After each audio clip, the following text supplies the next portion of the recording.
മീർപൂർ എന്ന് പേരുള്ള ഒരു ഗ്രാമമുണ്ട്. ഗ്രാമത്തിൽ ജഗു എന്ന് പേരുള്ള ഒരു ഭിക്ഷക്കാരനുണ്ട്. ജഗുവിന് 2 കുട്ടികൾ, രാജു പിന്നെ മിനി. അച്ഛാ, നമ്മൾ പണ്ട് തൊട്ട് തന്നെ പാവപ്പെട്ടവരാണോ? ഇല്ല മോനെ, പണ്ടൊക്കെ നമ്മൾ പാവപ്പെട്ടവരല്ലായിരുന്നു. അതായത് എൻ്റെ അച്ഛൻ, നിന്റെ മുത്തശ്ശൻ ഒരു വലിയ പൈസക്കാരനായിരുന്നു. അദ്ദേഹത്തിന് കാട്ടിലൊരു പന്നീർ വീട് കിട്ടിയിരുന്നു. നിനക്കറിയോ, ആ വീട്ടില് എത്ര പന്നീർ എടുത്താലും എൻ്റെ അച്ഛൻ ആ മായ പന്നീർ വീട്ടിൽ നിന്ന് കുറെ പന്നീർ എടുത്തിട്ട് അടുത്തുള്ള ഗ്രാമത്തിലൊക്കെ വ്യാപാരം ചെയ്യുമായിരുന്നു. ആ പന്നീറിന്റെ വ്യാപാരമൊക്കെ ചെയ്തിട്ട് അദ്ദേഹം ഒരു വലിയ പൈസക്കാരനായിരുന്നു. പക്ഷേ ഒരു ദിവസം ആ ഗ്രാമത്തിന്റെ തലവനായ കബീർ സിംഗ് ആ മായ പന്നീർ വീടുള്ളതിന്റെ കഥ അറിഞ്ഞു കഴിഞ്ഞു. ഉപേന്ദ്ര, നിനക്ക് കാട്ടിലൊരു മായ പന്നീർ വീടുണ്ടെന്ന് ഞാൻ കേട്ടിട്ടുണ്ടല്ലോ. അതെ ചേട്ടാ, കിട്ടിയിട്ടുണ്ട്. അതുകൊണ്ടാണ് ഞാൻ ഇത്രയും വലിയ പൈസക്കാരനാവാൻ പറ്റിയത്. പിന്നെ സ്വത്തുള്ള കാര്യത്തില് ഞാൻ നിന്നെക്കാട്ടും വലിയ പൈസക്കാരനാവും. ഈ ഡിസ്ട്രിക്റ്റിലുള്ള എല്ലാ കടകളിലും ഞാനാണ് പന്നീർ സപ്ലൈ ചെയ്തുകൊണ്ടിരിക്കുന്നത്. ഈ ഗ്രാമത്തിൽ ചുറ്റിയുള്ള എല്ലാ സാധനത്തിനും എനിക്ക് അതിനുള്ള അധികാരമുണ്ട്. നീ എൻ്റെ അടുത്ത് പറയാതെ മായ പന്നീർ കൊണ്ട് കുറെ കാശ് ഉണ്ടാക്കിയിട്ടുണ്ട്. അതുകൊണ്ട് ഇതിനുള്ള ശിക്ഷ നമുക്ക് തീർച്ചയായിട്ടും കിട്ടും. അയാൾ നമ്മളുടെ മുത്തശ്ശന്റെ അടുത്തുനിന്ന് എല്ലാം എടുത്തു പറിച്ചെടുത്തു. പിന്നെ അദ്ദേഹത്തിനെ ഗ്രാമത്തെ വിട്ടും പുറത്താക്കി. പിന്നെ എൻ്റെ അച്ഛൻ ഈ ഗ്രാമം മുഴുവനാണ് ചുറ്റി വന്നത്. പക്ഷെ ആരും അദ്ദേഹത്തിന് ജോലി കൊടുത്തിട്ടേ ഇല്ല. പിന്നെ ഭിക്ഷ എടുത്തിട്ടാണ് അദ്ദേഹത്തിന്റെ ജീവിതം തന്നെ ഓട്ടിവെച്ചത്. അന്ന് തൊട്ടാണ് മക്കളെ നമ്മൾ പാവപ്പെട്ടവരായത്. അച്ഛാ, ആ മായ പന്നീർ വീട് ഇന്നും കാട്ടിൻ്റെ ഉള്ളിലാണുള്ളത്? ഇല്ല മോനെ, ആ മായ പന്നീറിന്റെ വീടിനെ പറ്റി എനിക്ക് ഒരു കാര്യം അറിയില്ല. ആ പഞ്ചായത്ത് തലവർ പന്നീർ വീട്ടിൽ പോയി പന്നീർ എടുക്കാൻ വേണ്ടി പോയപ്പോൾ ആ വീട് തന്നെ മറഞ്ഞു പോയോലെ. അന്ന് തൊട്ട് ആ പന്നീറിന്റെ കഥ ആർക്കും അറിയില്ലെന്നാ പറയുന്നത്. ചില സമയങ്ങളിൽ ജഗുവിന്റെ കുടുംബാവസ്ഥ വളരെ മോശമാകും. അച്ഛാ, ഇന്ന് രാജുവിന് തീരെ സുഖമില്ല. ഞങ്ങൾ 2 ദിവസമായി 2 പേരും എന്തെങ്കിലും കഴിച്ചിട്ട്. കഴിക്കാൻ എന്തെങ്കിലും കൊണ്ടുവരിച്ചാ? ശരി മോളെ, ഞാൻ ആരെങ്കിലും വീട്ടിൽ പോയിട്ട് ഭക്ഷണം കിട്ടുമെന്ന് ചോദിച്ചു നോക്കട്ടെ. അന്ന് ഗ്രാമത്തിൽ ജഗു എല്ലാ വീടുകളിലും കയറിയിറങ്ങി. പക്ഷെ അദ്ദേഹത്തിന് ആരും ഒന്നും നൽകിയില്ല. ജഗു ആ തലവന്റെ വീട്ടിലേക്ക് പോയപ്പോൾ അപ്പോഴാണ് ജഗുവിന് അവരുടെ വീട്ടിൽ നിന്നും നല്ല ചൂട് പൊറോട്ടയുടെ മണം വന്നത്. ചേട്ടാ, ഒന്ന് കതവ് തുറക്കാൻ പറ്റുമോ? ഞാനാണ് ജഗു വന്നിട്ടുണ്ട്. എന്റെ കുട്ടികൾ ഒന്നും കഴിച്ചിട്ടില്ല. അവർക്ക് കഴിക്കാൻ വല്ലത് ഭക്ഷണം തരാൻ പറ്റുമോ? ജഗു, നീ വീണ്ടും ഇങ്ങോട്ട് വന്നോ? മര്യാദയ്ക്ക് ഇവിടുന്ന് പോയിക്കോണം. ഇല്ലെങ്കിൽ ഞങ്ങളുടെ ആൾക്കാരെയും വിളിച്ചിട്ട് നിന്നെ ഈ ഗ്രാമത്ത് വിട്ട് തന്നെ പുറത്താക്കി കളയോ, മനസ്സിലായോ? നിന്നെ ഈ ഗ്രാമത്തിൽ തന്നെ വെച്ചത് തന്നെ വലിയ കാര്യമാണ്. മര്യാദയ്ക്ക് ആലോചിച്ചോളൂ. തലവൻ തന്റെ വീട്ടിൽ നിന്ന് ജോലിക്കാരെ അയക്കുന്നതിന് മുൻപ് ജഗു അവരുടെ വീട്ടിന്റെ ഒരു മൂലയിൽ ചെന്ന് ഒളിച്ചിരുന്നു. കുറച്ചു സമയത്തിനു ശേഷം തലവൻ തന്റെ വീടിനെ പൂട്ടിയിട്ട് തന്റെ ആളുകളെ വിളിച്ചുകൊണ്ട് അവിടെ നിന്നും എവിടേക്കോ പോയി. ജഗു ആലോചിച്ചു. എന്നിട്ട് തന്റെ കുട്ടികൾക്ക് വേണ്ടി മോഷ്ടിക്കാമെന്ന് തീരുമാനിച്ചു. മതില് കയറിയിറങ്ങി അദ്ദേഹം തലവന്റെ വീട്ടിനകത്തേക്ക് ചെന്നു. അദ്ദേഹം ഒരു 5-6 ബൊറോട്ട മോഷ്ടിച്ചുകൊണ്ട് അവന്റെ വീട്ടിൽ നിന്നും പുറത്തേക്ക് ഓടി. അന്ന് ആ ബൊറോട്ട ജഗുവിന്റെ കുടുംബം വളരെ സന്തോഷത്തോടെ കഴിച്ചു. ഉച്ച സമയമായപ്പോൾ ഗ്രാമത്തിൽ ആരുമില്ലാത്ത സമയത്ത് ജഗുവും അവന്റെ കുട്ടികളും ഉറങ്ങുകയായിരുന്നു. അപ്പോൾ പെട്ടെന്ന് ആരോ ജഗുവിന്റെ വീട്ടിന്റെ കതക് പൊട്ടിച്ചു. ജഗുവും അവന്റെ കുട്ടികളും പേടിച്ചു വിറയ്ക്കാൻ തുടങ്ങി. വാതിൽക്കൽ തലവനും പിന്നെ അദ്ദേഹത്തിന്റെ ആളുകളും കയ്യിൽ കമ്പോടൊപ്പം നിൽപ്പുണ്ടായിരുന്നു. എടാ ജഗു, നിനക്ക് അഹങ്കാരം കൂടിയല്ലേ? നീ എന്റെ വീട്ടിൽ തന്നെ കേറി മോഷ്ടിക്കുമല്ലേ? നീ ചെയ്ത കാര്യങ്ങളൊക്കെ CCTVയിൽ ഞാൻ എല്ലാം കണ്ടോടാ കള്ള. എടാ, 2 പേരും ചേർന്ന ജഗുവിനെ അടിച്ച് പൊളിക്കടാ. ഇവര് 3 പേരെ ഈ ഗ്രാമത്തെ വിട്ട് പുറത്താക്കണം. ഇത് പറഞ്ഞിട്ട് അദ്ദേഹം അവിടെ നിന്നും തിരിച്ചു. തലവന്റെ ആളുകൾ ജഗുവിനെ വളരെ മോശമായി അടിക്കാൻ തുടങ്ങി. രാജുവിനും എനിക്കും തന്റെ അച്ഛൻ ഇങ്ങനെ അടി വാങ്ങിക്കുന്നത് കാണാൻ സഹിച്ചില്ല. 2 പേരും അവരവരുടെ കയ്യിലുള്ള ആയുധമെടുത്തു.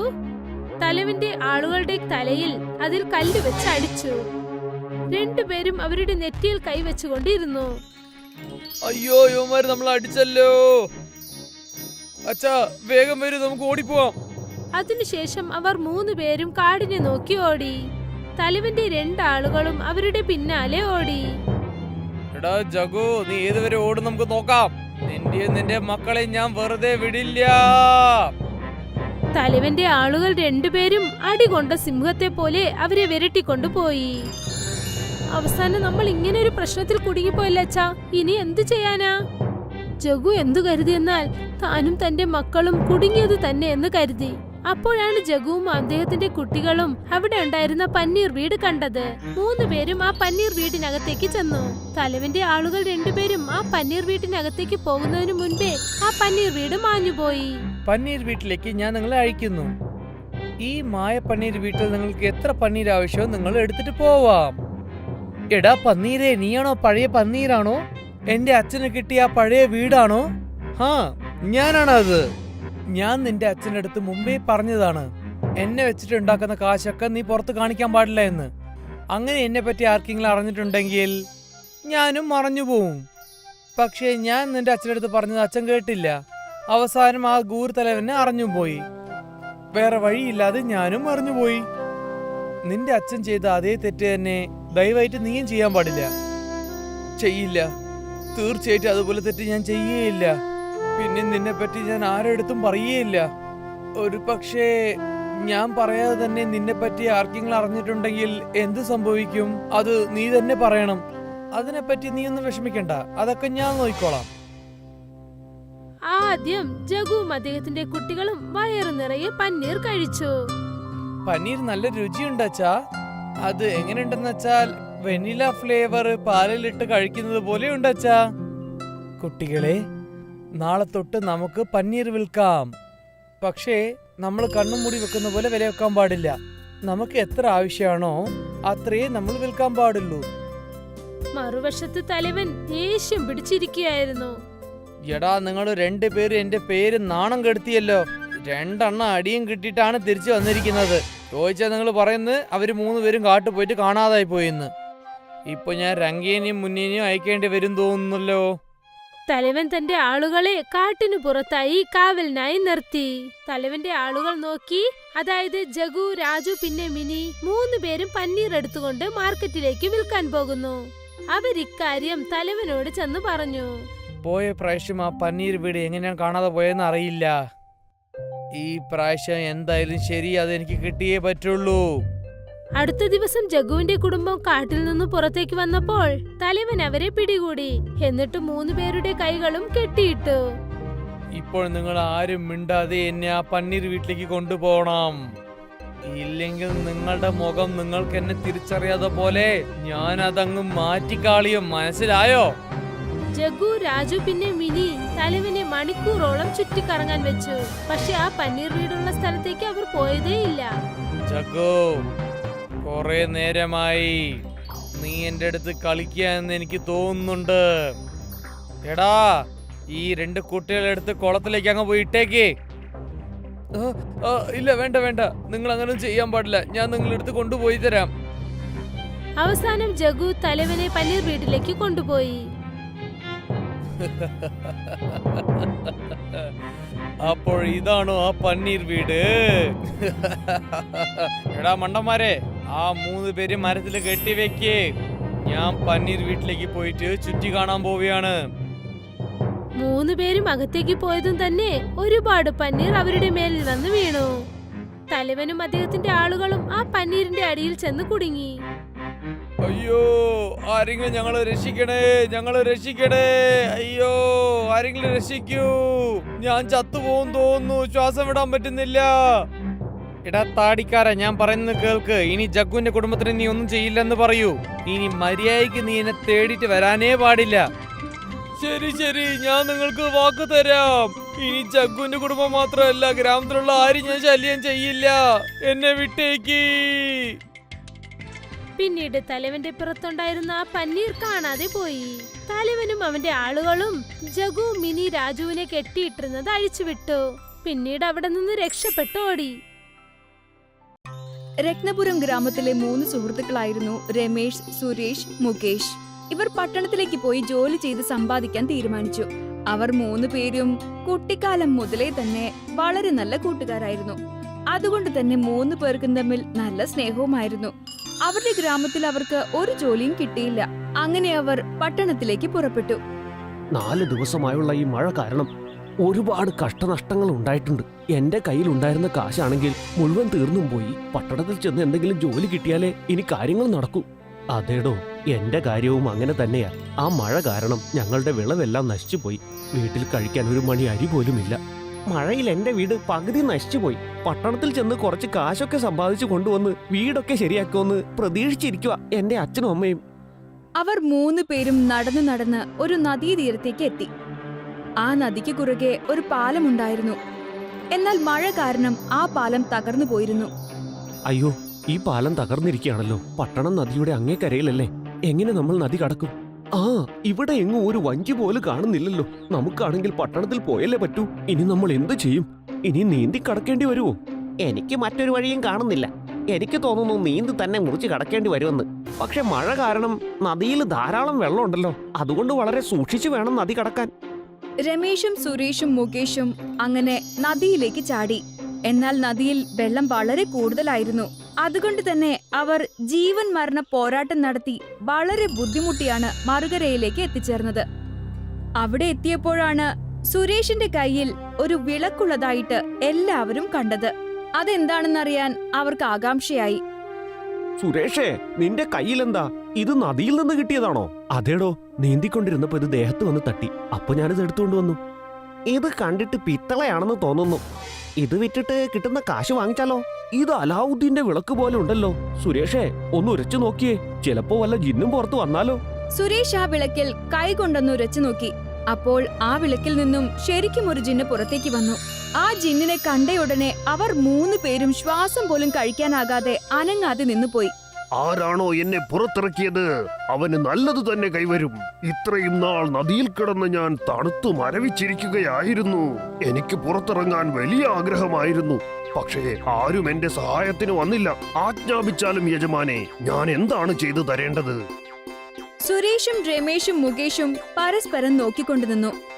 പിന്നെ വിശ്വാസം വരാതെ അവർ 3 പേരും ജിന്നിനെയും നോക്കി. അല്ല, നിങ്ങൾ ഇങ്ങനെ നോക്കിക്കൊണ്ട് മാത്രം നിൽക്കുകയാണോ? ഒന്നും പറയാനില്ലേ? ആജ്ഞാപിക്കൂ. എന്താഗ്രഹവും നിങ്ങൾക്ക് ഞാൻ നടത്തിത്തരാം. നീ ഞങ്ങൾക്ക് വേണ്ടി എന്തൊക്കെ ചെയ്തു തരും? നിങ്ങൾ എന്താണോ ആഗ്രഹിക്കുന്നത് അത് മുഴുവൻ. പക്ഷേ ഒരു കാര്യം, തെറ്റായതൊന്നും ഞാൻ ചെയ്യില്ല കേട്ടോ. ഞങ്ങൾ പട്ടണത്തിൽ പോയി പൈസ ഉണ്ടാക്കാൻ ആഗ്രഹിക്കുന്നു. നിനക്ക് അതിന് ഞങ്ങളെ സഹായിക്കാനാവൂ? ആ, എനിക്കത് സാധിക്കും. പണം സമ്പാദിക്കാനായി ഞാൻ നിങ്ങൾക്കായി എല്ലാ സഹായവും ചെയ്യാം. ആണോ? എങ്ങനെയാണത്?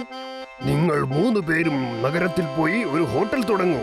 എനിക്ക് മാന്ത്രിക റൊട്ടികൾ ഉണ്ടാക്കാൻ അറിയാം. നിങ്ങളുടെ ഹോട്ടലിൽ വന്ന് ഞാൻ നിങ്ങൾക്ക് മാന്ത്രിക തന്തൂരി റൊട്ടി ഉണ്ടാക്കി തരും. നിങ്ങൾക്കത് വിൽക്കാം. പിന്നെ നോക്കിക്കോളൂ, നിങ്ങളുടെ കയ്യിൽ പണം കുമിഞ്ഞുകൂടും. പക്ഷെ നമ്മൾ എങ്ങനെയാ ഹോട്ടൽ തുറക്കുക? നമ്മുടെ കയ്യിൽ പണമൊന്നുമില്ലല്ലോ. അതിനു കടം വാങ്ങണം. ആവശ്യത്തിന് സമ്പാദിച്ചു കഴിഞ്ഞാൽ പിന്നെ നമുക്കത് തിരികെ കൊടുത്തേക്കാം. രമേശും സുരേഷും പിന്നെ മുകേഷും ജിന്നിനെയും കൂട്ടി പട്ടണത്തിലേക്ക് എത്തി. അവിടെ കടം വാങ്ങിയ പണം കൊണ്ട് ഒരു ഹോട്ടൽ തുടങ്ങി. ആ ഹോട്ടലിന്റെ പേര് ജിൻഗാന എന്നും വെച്ചു. അവിടുത്തെ പ്രത്യേകമായ ഫുഡ് തന്തൂരി റൊട്ടിയായിരുന്നു. ജിന്നുണ്ടാക്കുന്ന തന്തൂരി റൊട്ടികൾ നല്ല സ്വാദിഷ്ടമായിരുന്നു. കൂടാതെ ആളുകൾക്ക് അതെല്ലാം ഇഷ്ടമാവുകയും ചെയ്തു. കുറച്ചു ദിവസത്തിനുള്ളിൽ തന്നെ അവിടെങ്ങും ആ ഹോട്ടൽ പ്രശസ്തമായി. അവർക്ക് നല്ല വരുമാനവും കിട്ടിത്തുടങ്ങി. അങ്ങനെ അവിടെ നിന്നും തന്തൂരി റൊട്ടി കഴിക്കാനായി ആളുകളുടെ തിരക്കുണ്ടായി തുടങ്ങി. ജിൻ, നിങ്ങൾ ഞങ്ങളുടെ ജീവിതം മാറ്റിമറിച്ചു. നിങ്ങളുടെ മാന്ത്രിക തന്തൂരി റൊട്ടി ആളുകൾക്ക് ഒത്തിരി ഇഷ്ടമാണ്. നിങ്ങളുടെ റൊട്ടിയുടെ സ്വാദ് ഗംഭീരമാണ്. നിങ്ങളുടെ ഈ സഹായം ഞങ്ങൾ ഒരിക്കലും മറക്കില്ല. നിങ്ങൾക്ക് ആ തന്തൂരി റൊട്ടിയുടെ റെസിപ്പി ഞങ്ങൾക്ക് പറഞ്ഞു തരാമോ? എന്റെ യജമാനെ, ഇത് ഞങ്ങൾ ജിന്നുകളുടെ ലോകത്തെ സീക്രട്ട് റെസിപ്പിയാ. എനിക്ക് നിങ്ങളോട് ഇത് പറഞ്ഞു തരാൻ സാധിക്കില്ല. പക്ഷേ നിങ്ങൾക്ക് ആവശ്യമുള്ളപ്പോഴൊക്കെ ഞാനിത് ഉണ്ടാക്കി തന്നോളാം. അങ്ങനെ നിങ്ങളുടെ ഈ ഹോട്ടൽ എന്നും നന്നായി തന്നെ പോകുകയും ചെയ്യും. അങ്ങനെ ഹോട്ടൽ തുടങ്ങി 1 വർഷമായി. രമേശും സുരേഷും മുകേഷിന്റെയും ഹോട്ടലിന്റെ അടുത്ത് തന്നെ ഒരു ധീരജ് ഹോട്ടൽ ഉണ്ടായിരുന്നു. അതിന്റെ ഉടമയുടെ പേര് ധീരജ് എന്നായിരുന്നു. അത് വളരെ നന്നായി പ്രവർത്തിച്ചുകൊണ്ടിരുന്ന ഒരു ഹോട്ടലായിരുന്നു. എന്നാൽ രമേശും സുരേഷും മുകേഷും തന്തൂരി റൊട്ടി സ്പെഷ്യലായി ഉണ്ടാക്കി കൊടുക്കുന്ന ഹോട്ടൽ തുടങ്ങിയതിൽ പിന്നെ ധീരജിന്റെ കഷ്ടകാലമായി. അവന്റെ ഹോട്ടലിന് ഒട്ടും തിരക്കില്ലാതെയായി മാറി. ധീരജിന് അത്ഭുതമായിരുന്നു. ഇതിനും മാത്രം എന്ത് പ്രത്യേകതയാണ് ഹോട്ടൽ ജിൻഗാനയിലെ ഫുഡിനുള്ളത്? മതി, കുറെയായി. എന്റെ കച്ചവടം മുഴുവൻ പൂട്ടിക്കെട്ടേണ്ട അവസ്ഥയായല്ലോ. ഇവന്മാരുടെ ഈ സ്പെഷ്യൽ തന്തൂരി റൊട്ടിയുടെ കച്ചവടം തുടങ്ങിയ പിന്നെ എന്റെ ഹോട്ടലിന്റെ കാര്യം കഷ്ടത്തിലായി. ഇവരുടെ ഈ തന്തൂരി റൊട്ടി ഇത്ര വിറ്റ് പോകാനായി ഇവരിതിൽ എന്ത് സ്പെഷ്യൽ റെസിപ്പി ചേർത്ത ആൾക്കാർക്ക് വിറ്റുകൊണ്ടിരിക്കുന്നത്? ഇനി ഈ രഹസ്യം ഞാൻ കണ്ടെത്തിയേ മതിയാകൂ. ധീരജ് സുരേഷിന്റെയും മുകേഷിന്റെയും രമേഷിന്റെയും സീക്രട്ട് കണ്ടുപിടിക്കാൻ തീരുമാനിച്ചു. അവൻ ഒരു ദിവസം രാവിലെ തന്നെ അവരുടെ കിച്ചണിൽ കയറി ഒളിച്ചിരുന്നു. അപ്പോഴയാൾ കണ്ടു ജിന്ന് തന്റെ അത്ഭുത വിളക്കിൽ നിന്ന് പുറത്തു വരുന്നതും ജിന്ന് തന്നെ തന്തൂരി റൊട്ടി ഉണ്ടാക്കുന്നതും. ഓഹോ, ഇതാണല്ലേ ഇവരുടെ രഹസ്യം. ഇനി ഞാൻ ഇവർക്ക് കാണിച്ചു കൊടുക്കും. ആ ജിന്നിനെ ഞാൻ സ്വന്തമാക്കിയെടുക്കും. പിന്നെ അവൻ എന്റെ അടിമയാവും. അങ്ങനെ ഞാനൊരു പണക്കാരനായി മാറും. അന്ന് രാത്രിയിൽ ധീരജ് രമേഷിന്റെയും സുരേഷിന്റെയും മുകേഷിന്റെയും കടയിൽ ഒളിച്ചു കയറി. ജിന്നിന്റെ മാന്ത്രിക വിളക്ക് അവിടെ നിന്നും തട്ടിയെടുത്ത് സ്വന്തം ഹോട്ടലിലേക്ക് പോയി. ഇനി കാണാം കാര്യങ്ങൾ. ധീരജ് ആ വിളക്കിൽ ശക്തമായി തടവി. എന്നാൽ അതിൽ നിന്നും ജിന്ന് പുറത്തേക്ക് വരുന്നതിന് പകരം തീയാണ് വന്നത്. അവന്റെ ഹോട്ടൽ മുഴുവനും തീ ആളിക്കത്താൻ തുടങ്ങി. അവൻ ഉടനെ തന്നെ ആ വിളക്ക് അവിടെ ഉപേക്ഷിച്ചിട്ട് പേടിച്ച് രമേഷിന്റെയും സുരേഷിന്റെയും മുകേഷിന്റെയും കടയിലേക്ക് ഓടി. രക്ഷിക്കണേ, രക്ഷിക്കണേ, തീ പിടിച്ചേ, തീ പിടിച്ചേ, രക്ഷിക്കണേ. ആ കരച്ചിൽ കേട്ട് അവർ 3 പേരും ഓടി വന്നു. എന്നിട്ട് ആ തീയിലേക്ക് വെള്ളമൊഴിച്ചു. എന്നാൽ എത്രയൊക്കെ വെള്ളമൊഴിച്ചിട്ടും ആ തീ കെടുന്നുണ്ടായിരുന്നില്ല.